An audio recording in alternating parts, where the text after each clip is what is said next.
reported to us in passing through the timeway on our transit out to the moon. And it's rather odd to see us floating like this in Odyssey while it's playing the theme from 2001.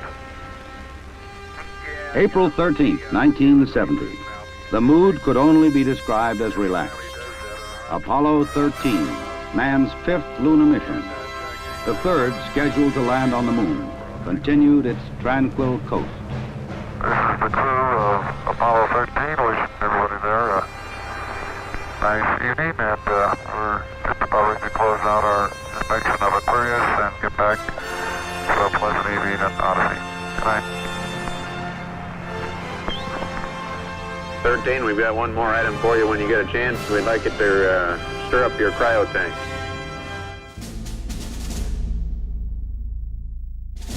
Here is a special report on Apollo 13. At ABC News Space Center, here is ABC Science Editor Jules Bergman. The Apollo 13 spacecraft has suffered a major electrical failure, leaving the astronauts in no immediate danger but ruling out any chance of any lunar landing as of now. Seconds after inspecting the Aquarius lunar module, Jim Lovell and Fred Hayes had crawled back into their command module and then reported hearing a loud bang followed by a power loss in 2 of their 3 fuel cells. They also reported seeing fuel, apparently oxygen and nitrogen, leaking from the spacecraft, and reported the gauges for those gases were reading 0.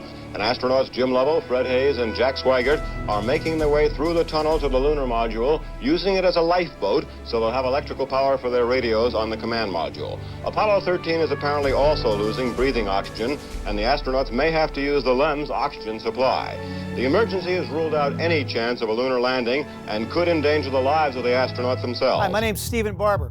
I'm the project leader on the monument of Apollo 11 that was commissioned and built for the 50th anniversary of the moon landing in 2019.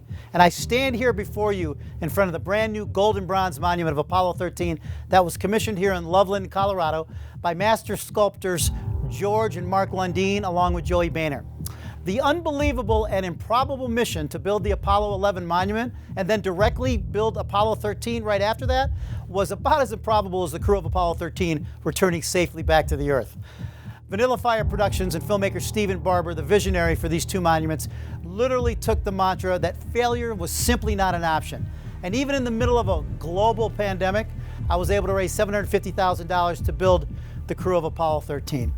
You know, when you look into the eyes of Commander Jim Lovell, astronaut Fred Hayes, and astronaut Jack Swigert, what you see is the right stuff. But what you see more is fearlessness and a quest for adventure unknown to the vast majority of human beings that walk this planet Earth, myself included. These astronauts were not ordinary explorers. These were men that got out of rockets, propelled themselves into the vacuum of space to go to other worlds. Apollo 13, known as a successful failure, brought the entire world together in a quest of prayer directed at the spacecraft from the planet Earth to bring these 3 legendary astronauts home, splashing down safely in the South Pacific. The world has never gotten together like that before or since. Vanilla Fire Productions, along with the artistry of the Lundeen Studios, are on a quest to build all of the Apollo monuments in the next 3 to 5 years. And to do that and the other things, we must be bold. We must build all of the Apollo astronauts to inspire a new generation of Americans. Failure is not an option. My name is Stephen Barber. It is my honor to bring to the world for the first time the crew of Apollo 13, who we are taking home to the Houston Space Flight Center for millions to be inspired by for the next several decades. Welcome to the Lundeen Sculpting Studios. Welcome to Vanilla Fire Productions. Welcome home to the crew of Apollo 13.